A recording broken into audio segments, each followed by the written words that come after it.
First, draw the vertical line, then draw an oval for the rib cage, and then draw trapezium for the pelvis hip region.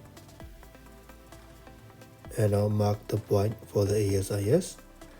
Draw the bottom portion of the rib cage, and now draw the top region. Draw the clavicle, collarbone, and then draw the neck. Now draw the trapezius muscle, and then draw the deltoid. And draw the arms, and draw the other side. Now draw the latissimus dorsi, and then draw the oblique. Now draw the groin region, and then draw the hip, thigh.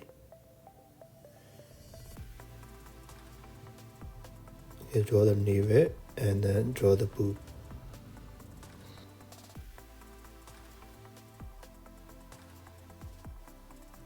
Draw the abs.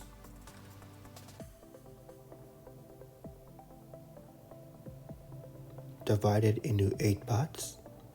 Correct the mistakes. And then it's done.